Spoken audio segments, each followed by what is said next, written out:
EH Bildu quiere supervisar a los presos de ETA.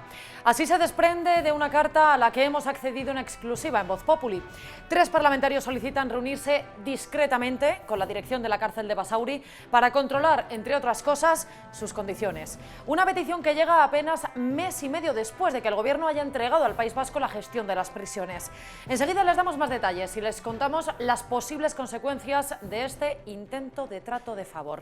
También atentos al libro de memorias que ha publicado el expresidente de la Generalitat, Jordi Pujol. Cataluña no tiene la fuerza suficiente para lograr la independencia, reconoce, como ya lo han hecho anteriormente otros líderes catalanes. Les hablaremos además de la nueva batalla de Yolanda Díaz para subir el salario mínimo, pese a las advertencias de otros organismos y de la propia Nadia Calviño, y de las vacaciones subidas de precio que nos aguardan. Vamos ya con todo.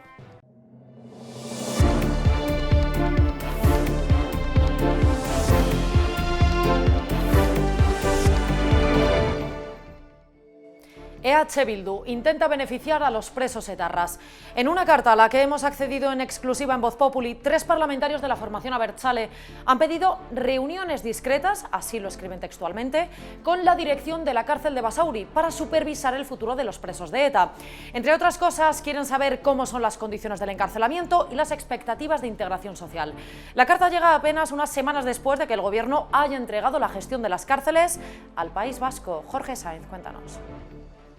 Pues efectivamente es una carta que desvelamos en exclusiva en Voz Populi, que está firmada por 3 diputados de EH Bildu. Uno es un diputado nacional aquí en el Congreso de los Diputados, Jon Iñárritu. También hay un diputado en la Cámara Vasca de Vitoria, Julen Arzuaga, y una juntera de las juntas de Vizcaya, de la Diputación Foral, que se llama Beatriz Ilardi. Estos 3 diputados piden en la carta reunirse con 4 presos de ETA que están en el penal de Basauri, que es una cárcel que está en la provincia de Vizcaya.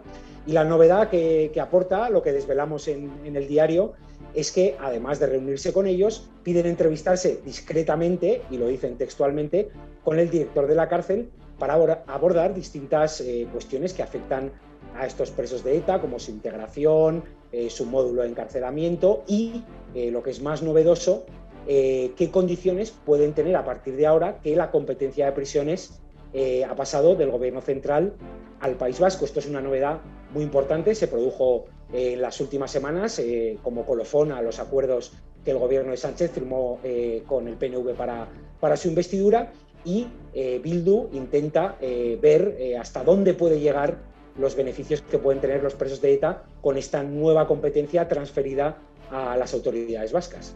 Y Jorge, precisamente, ¿se pueden esperar cambios o beneficios para los presos de ETA al asumir el País Vasco esa competencia?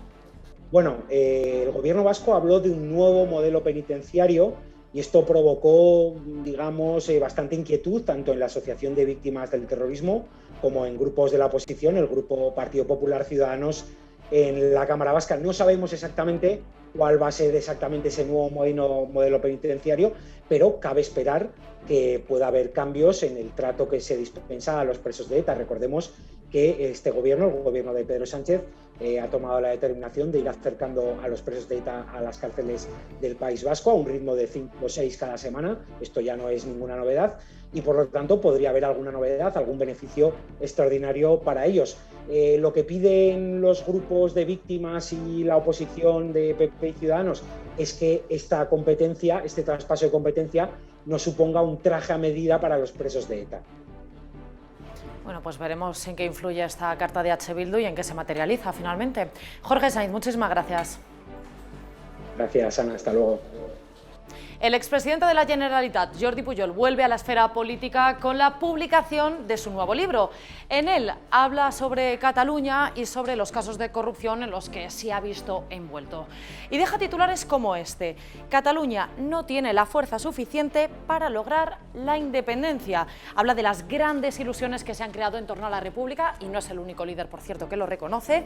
Laura Fábregas, cuéntanos, ¿qué nos vamos a encontrar? Hola, ¿qué tal? Pues sí, mira, el libro es curioso porque dice que él nunca se ha hecho ilusiones, por ejemplo, con Europa, de que Europa participaría finalmente en el conflicto en Cataluña, ¿no? Y es curioso porque uno de los grandes mantras del independentismo era que Europa al fin y al cabo acabaría interviniendo, ¿no? También es curioso que ahora se desmarque, ¿no? Cómo no hablaron antes toda esta gente que en principio sabía que esto no iba en serio, que esto no podía terminar con una república catalana, han tardado mucho en alzar la voz, ¿no? Porque recordamos que el propio Pujol estuvo desde el principio con el procés. Bueno, está sobre corrupción a punto de ser juzgado, entre otros delitos, por organización criminal y blanqueo de capitales por la fortuna oculta. ¿Qué dice al respecto? ¿Algún mea culpa podemos encontrar? Dice primero frases muy contundentes que las repite en toda la obra, como yo no soy un corrupto, yo no he sido ni soy un corrupto, y luego un poco parece que traslada la responsabilidad a sus hijos, ¿no?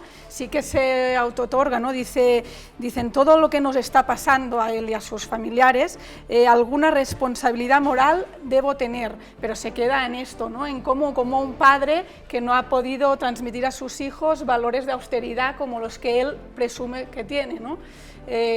Pero siempre dice que aunque lo hayan investigado otras veces que nunca han encontrado nada contra de él, y piensa que en su caso al menos va a pasar lo mismo. No, pues muy interesante, habrá que leerlo. Habrá que leerlo. Laura Fábregas, muchísimas gracias. A vosotros. El libro de Jordi Pujol llega en un momento delicado, justo cuando el Gobierno se plantea indultar a los presos del procés.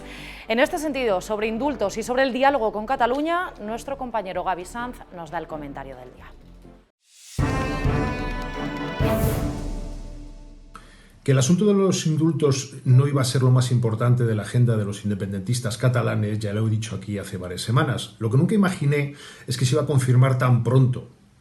Ya saben, después de los indultos viene la mesa de negociación y, oh sorpresa, Esquerra Republicana de Cataluña quiere que Oriol Junqueras, su presidente, o sea, uno de los indultables, condenado a 13 años por el Tribunal Supremo y al cual el gobierno, ojo, va a mantener la pena de inhabilitación porque no puede hacer otra cosa, se siente en la mesa de negociación nada menos que con el Estado español para decidir el futuro de Cataluña. Ahí es nada. ¿Cómo va a justificar Pedro Sánchez y el gobierno que alguien que está condenado y que no se arrepiente, y que no solo no se arrepiente, sino que dice que lo volvería a hacer, vaya a sentarse en una mesa sobre el futuro de Cataluña? ¿Qué hará Carles Puigdemont al día siguiente de ver la imagen de Pere Aragonés sentado en esa mesa de tú a tú con el gobierno? ¿Se va a quedar sentado en Waterloo tranquilamente? Pues me temo que no. ¿Y las CUP? ¿Qué harán las CUP? ¿Las CUP harán lo mismo? ¿Se quedarán sentados? Pues me temo que tampoco. Probablemente el gobierno y su presidente, Pedro Sánchez, no han medido que la estrategia de apaciguamiento que están poniendo en marcha, al margen de que les sirva o no para acabar la legislatura, que yo no me creo que el presidente del gobierno necesite a Esquerra Republicana, entre otras cosas porque ya tiene presupuestos, le está produciendo y le va a producir muchos dolores de cabeza. Que no está nada claro que esa estrategia que han puesto en marcha vaya a dar los frutos deseados antes de las elecciones y que está menos claro todavía que el pueblo español se lo compre, con lo cual veremos qué ocurre en las próximas elecciones.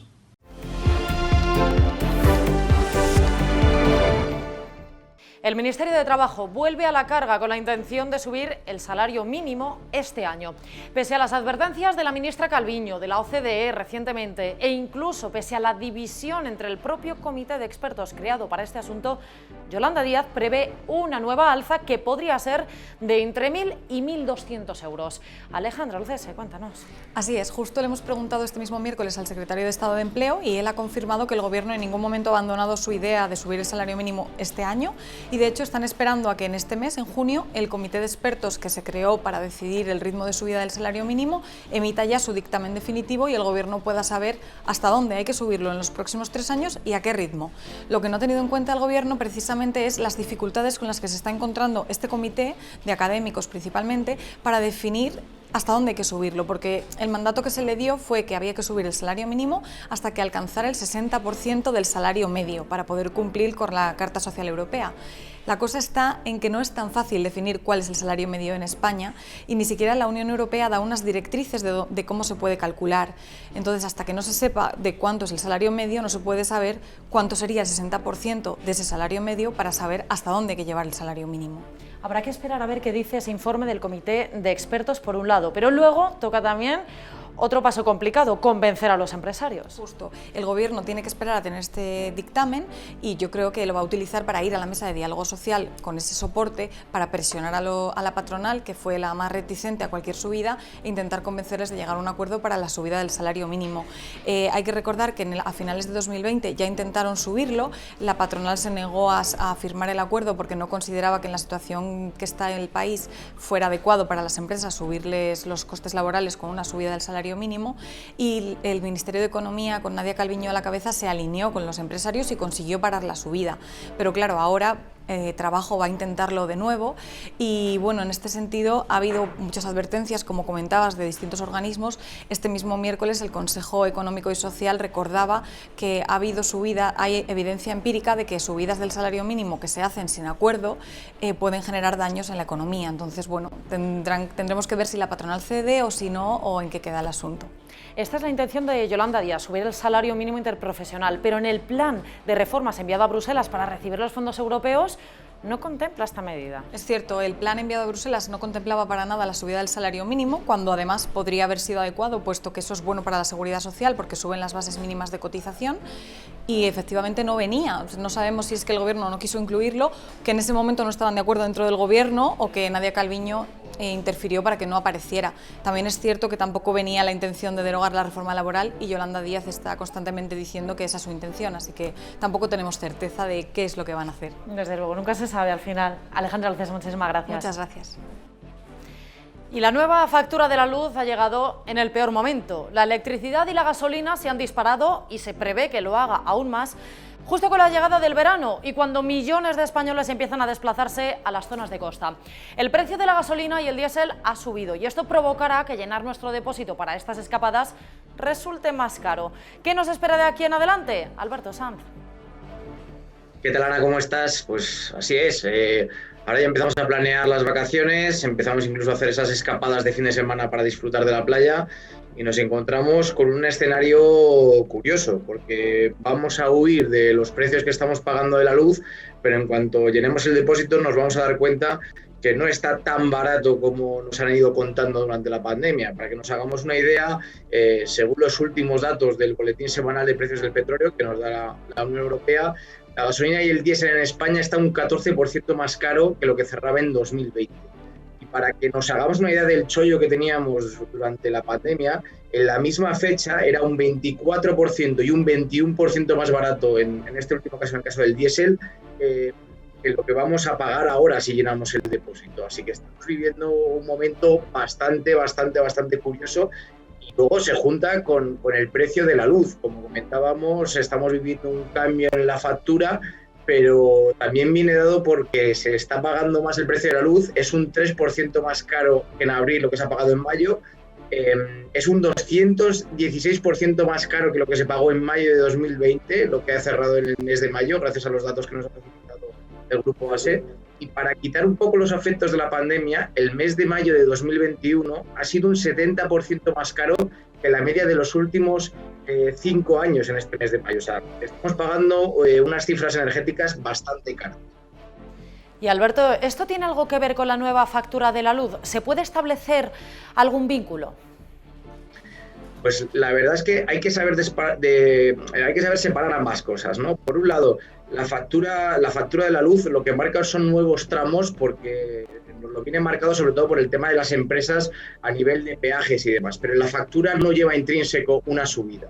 Lo que lleva intrínseco la subida es que estamos pagando más por el tema de las emisiones, estamos pagando más por el tema del gas y que todavía los efectos renovables no están entrando como nos gustaría, que sabemos que tanto la luz del sol como el aire es lo que abarata un poco nuestra factura de la luz.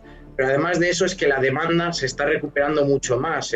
La industria, los servicios, los movimientos de la gente provoca que haya mayor demanda y que haya que subir los precios. Así que la factura de la luz podemos decir que influye, pero en una muy escasa parte de todo lo que está. Alberto Sanz, muchísimas gracias por esta explicación. Gracias a ti, Ana. Bueno, y con esta información abrimos ya nuestra mesa de análisis.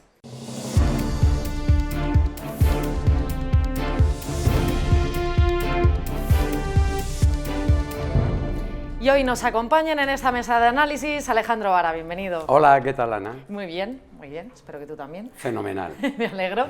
Marina Lías. Hola. Hola, ¿qué tal? Encantada de tenerte aquí. Bueno, antes de abordar el tema principal que queremos abordar, que es el del Partido Popular, la imputación de Cospedal, quiero poneros un total que ayer sonó con fuerza. La vicepresidenta Carmen Calvo respondía así a los reproches o a las críticas que se le hacía por la imposición de los nuevos tramos de la factura de la luz. Escuchen. Algunas mujeres estaríamos dispuestas a pensar no tanto a qué hora se pone la lavadora y se plancha, sino quién plancha y quién pone la lavadora, que es el temazo. Ese es el temazo. Es el recibo de la luz con perspectiva de género, pero me da la sensación de que aunque se empeñe en desviar la atención, el temazo es el subidón de la luz y además sabe que todo el mundo es el tema del que se habla, del que se lleva hablando 48 horas y la gente, si tienes que poner la plancha a las 2 de la madrugada, si tienes que encender el frigorífico, apagarlo o qué tienes que hacer. Lo siento por la vicepresidenta, le ha salido muy... ¿Tú pones la plancha en la lavadora? Insistentemente. Yo plancho a la que me descuido. Vale, Marina, tú también. Le creo. Yo también pongo mucho la plancha. De todas formas, creo que ha sido una broma. Lo que pasa es que es verdad que si bien es un temazo saber quién pone la plancha en casa, si más los hombres, más las mujeres, siempre tira del tema de género y de la igualdad para eludir ciertos temas, ¿no? O sea, los kilovatios y los euros, como decía Alejandro, no entienden el lenguaje inclusivo. Bueno, pues ahora sí. El juez del caso Villarejo ha imputado a la exsecretaria del PP, a Cospedal, y a su marido por el espionaje a Luis Bárcenas. Les atribuye delitos de cohecho, malversación y tráfico de influencias por el supuesto operativo puesto en marcha desde Interior para sustraer al extesorero documentación sensible del caso Gürtel. Bueno, el foco se vuelve a poner en ese Partido Popular del pasado. Sí, yo creo que el pasado del Partido Popular es el gran quebradero de cabeza de Casado y de Ayuso, del PP del presente, y creo que viene en muy mal momento porque justo ahora estaban subiendo en las encuestas y siempre, bueno, pues estábamos hablando de los indultos, del tema de Marruecos y de la factura de la luz, y es verdad que durante varias horas en las portadas va a predominar, bueno, pues el caso Bárcenas y el rol de Cospedal y de su marido. Alejandro. Sí, es una vuelta de tuerca más de la famosa agenda de Villarejo. Yo nada de lo que dice Villarejo me lo creo, ni aunque sea ante el juez, ni aunque sea ante la jueza, hablando de perspectiva de género. Pero sí que es verdad que ahora mismo le señala un tribunal, le señala a un magistrado y dice que imputa tanto a... No nos olvidemos que Cospedal fue secretaria general del Partido Popular hace ya un tiempo, pero antes de ayer, políticamente hablando, y eso es muy incómodo para el Partido Popular. Tiene razón Marina cuando dice, en un momento en el que el PSOE, el gobierno, tiene tres frentes súper incómodos, porque tenemos lo de Marruecos, que acaba de empezar, tenemos lo del recibo de la luz, que tiene a media España y a la otra mitad también soliviantada, y luego ya tenemos lo de los indultos, que qué os voy a contar. Entonces, en ese momento emerge otra vez el pasado del PP, y ese pasado que huele mal. La cuestión es qué va a pasar con Cospedal. El Partido Popular rechaza suspenderla de militancia. De hecho, ayer el portavoz nacional, Almeida, defendía su presunción de inocencia. Respeto total y absoluto a las resoluciones judiciales. Desde luego lo que creo es que en este momento hay una presunción de inocencia que está reconocida constitucionalmente, que conviene respetar en todos los casos y que por tanto mientras no haya una sentencia condenatoria, María Dolores de Cospedal es inocente. La cuestión es que hace poco, en el mes de febrero, Pablo Casado pedía romper con el pasado, decía que no quería volver a hablar con nada que tuviese que ver con aquel Partido Popular. Le escuchamos para recordar. Por eso desde hoy esta Dirección Nacional no va a volver a dar explicaciones sobre ninguna cuestión pasada que corresponda a una acción personal que no haya sido en beneficio del partido o incluso haya podido perjudicarle. Sencillamente no nos lo podemos permitir más con el calendario judicial que se avecina. A eso me refiero. Igual no convendría algún gesto simbólico para romper definitivamente con ese pasado y cumplir con el mensaje que lanzaba Casado. Ya están amortizados, estamos hablando de figuras que no pintan nada en el Partido Popular hace ya bastante tiempo, que ya no están en la política activa, que evidentemente forman parte del pasado, pero no del presente del PP. Por más que quieran decir, no, es que Casado no sabe qué decir, no puede decir nada, tiene que callarse, mirar para otro lado y aquello no existe. No, es que realmente ya no pueden hacer nada. Dices, ¿qué puedes hacer con Cospedal? Social, pero si ya no están en la política activa, de su esposo ya ni hablamos. Esa historia es como pedirle ahora a Susana Díaz, en su pugna por la presidencia del PSOE en Andalucía, que estén dándole vueltas otra vez a Chávez por los temas del ERE. Es el pasado, incómodo, molesto, por supuesto, pero es el pasado. Hoy ha sido un día negro totalmente para el PP, porque aparte de esto tenemos también el tema de Rato, que tiene que volver al banquillo para, bueno, pues para contar cuál es el origen de su fortuna. Sobre la inocencia de Cospedal, creo que eso lo tienen que determinar los jueces. Obviamente yo soy partidaria de la presunción de inocencia, como no podría ser de otra forma, pero es cierto que ha habido un espionaje a Bárcenas, o eso es lo que parece, y que el marido de Cospedal estaba metido en todos los fregados del PP, vaya, o sea... Claro, un espionaje para el que se valió del Ministerio del Interior. Supuestamente. Supuestamente. Es verdad que Villarejo ha dicho una cosa y la contraria, y distintas versiones en según qué momento procesal. Y ahora estamos hablando de una agenda de la que no sabíamos nada hasta hace unos meses. Si es que el juez no quería ni citar, ni llamar, ni aludir a Cospedal hace nada. Ahora de pronto salen estas agendas, que son un montón de ellas, y aparecen unas referencias a Cospedal. La llaman a declarar y directamente como imputada, es decir, investigada, nada más. No hay nada más que eso. ¿Qué puede hacer Casado? ¿Qué puede hacer el PP? Pues oye, es que no puede hacer nada más que ver cómo se desarrolla el procedimiento judicial, no hay más. Bueno, de hecho hizo un intento, ¿no? Lo de cambiar de sede de Génova a otra parte, no sé si todavía siguen buscando bueno, pues, otro emplazamiento, pero eso era un poco el lavado de imagen al que llegaron, bueno, a la conclusión a la que llegaron. Es que llevaban años ya con la idea de irse de Génova, porque es verdad que por Génova han pasado de todo, es que los escándalos han sido de todo tipo y condición. Pero ahora mismo con el tema de Cospedal en concreto, posiblemente de todo lo que ha sacudido y zarandeado al Partido Popular, posiblemente ella era la secretaria general, ya lo hemos comentado, pero posiblemente es una peccata minuta al lado de todo lo que hemos vivido. Quería preguntaros también por la batalla que se avecina sobre las medidas anti-COVID. Ayer el Consejo Interterritorial aprobó lo que antes era una recomendación, ahora va a ser una obligación, y es que en aquellas comunidades autónomas, entre ellas Madrid y otras 4, donde la incidencia acumulada supere los 150 casos, tendrán que cerrar el interior de los bares. Madrid ya ha dicho que no, se avecina nueva batalla judicial. ¿A qué viene esto ahora? Es que no se entiende, solo se entiende la obsesión del Ministerio de Sanidad por perseguir a Madrid. ¿A qué viene ahora querer cerrar los bares de Madrid cuando todo el mundo, Madrid y no Madrid y el resto de España, está pensando en cuándo nos quitamos las mascarillas, en dónde vamos a ir de vacaciones, en qué playa voy a poder estar, en qué discoteca voy a poder bailar? Y de pronto nos retrotraen otra vez a un pasado que no se sustenta con las cifras que tenemos. Es que es una locura, yo solo lo entiendo como una decisión estrictamente política, pero que va a tener un efecto. Oye, de pronto ahora cerrar la hostelería otra vez, ¿a cuento de qué viene? ¿O lo explica bien algo que hasta ahora era simplemente un consejo, una sugerencia, y de pronto obligado, cuando el gobierno no quiso tomar medidas después de levantar el decreto de alarma, que se lo pedían todas las comunidades autónomas, y dijeron que no, que os busquéis la vida, y ahora pretenden dirigirnos la vida? Vamos, por favor, ministra Darias, ¿de qué va usted? Sí, yo no sé si, o sea, desconozco si es una lucha otra vez solo contra la Comunidad de Madrid, porque van a ser más comunidades las que se van a ver afectadas si es que siguen, bueno, siguen la recomendación, no, porque no es una recomendación, es una imposición, ¿no?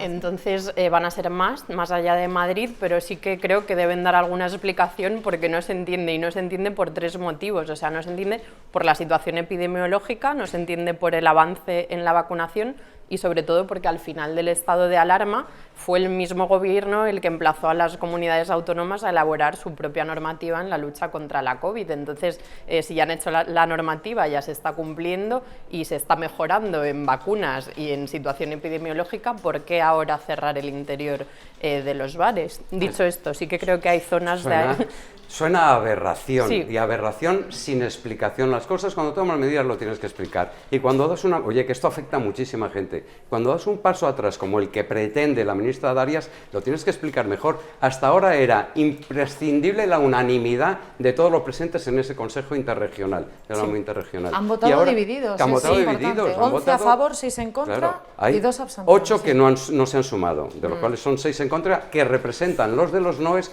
prácticamente al 40%. 40% de la población de este país o más. A mí eso me parece de un arbitrismo, como una ocurrencia que pronto dices, ¿cómo puedo molestar a Madrid? ¿Qué puedo hacer para vengarme de Ayuso, que nos ganó las elecciones? Porque en el fondo yo creo que es esto, la obsesión de Sánchez con la venganza sobre Ayuso.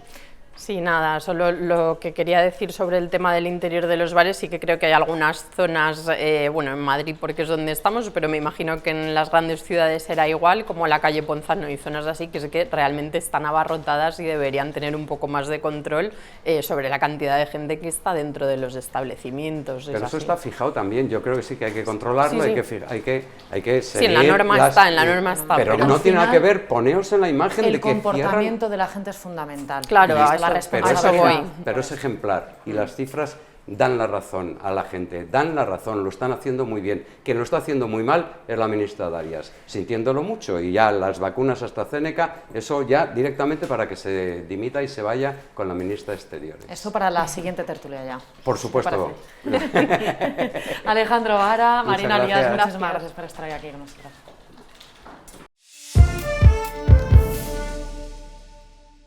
Y hoy les queremos hablar de una nube marciana, sí, marciana, como lo oyen. Se trata de una nube que mide 1.800 kilómetros de longitud y que se forma esporádicamente en el planeta Marte. Nuestro experto en ciencia, Antonio Martínez Ron, nos va a dar más detalles. Antonio, ¿cómo es exactamente esta nube? Cuéntanos. Pues esa nube es una maravilla, como podéis ver en las imágenes, es una preciosidad descubierta por un equipo de investigadores españoles de la Universidad del País Vasco, el equipo de Jorge Hernández Bernal.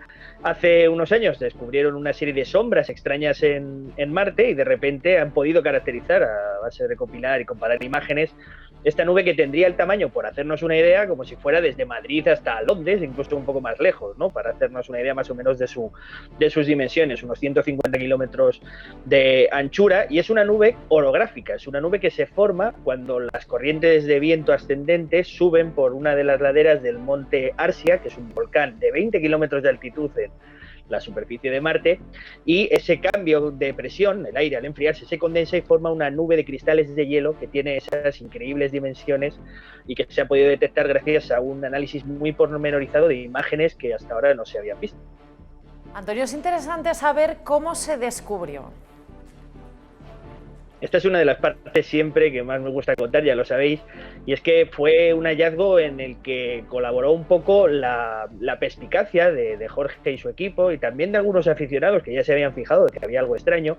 Él en septiembre de 2018 observó, al recibir una de las alertas de una de las cámaras que se usa para divulgación, que no es una cámara de investigación dentro de la sonda Mars Express, esta cámara ofrecía estas sombras que se veían y les llamó la atención inmediatamente porque investigan precisamente la atmósfera marciana, siguieron tirando del hilo y se dieron cuenta de que no era algo accidental, sino que aparecía periódicamente. De hecho, esta nube se forma, y ahí está una de las partes más interesantes, en la primavera del planeta Marte y justo en las horas que van entre el amanecer y el mediodía. Esto tiene que ver con los vientos que circulan en esa zona por el calentamiento del Sol, ¿no? Y de esa manera han podido encontrar algo que no se había podido ver con las sondas más sofisticadas ni con las cámaras más precisas porque veían demasiado de cerca las cosas. Esta es la parte, la enseñanza más bonita de este hallazgo, y es que utilizaron una webcam bastante barata que iba en la Mars Express simplemente para poder certificar que había sucedido el acoplamiento, una de las fases de una de las misiones. Se quedó ahí desde 2003 y esa cámara, que tenía un plano muy amplio, al ganar perspectiva ha permitido descubrir cosas que con los elementos más sofisticados, ya digo, no se podían ver. Y Antonio, ¿qué implicaciones tiene para la atmósfera marciana este descubrimiento?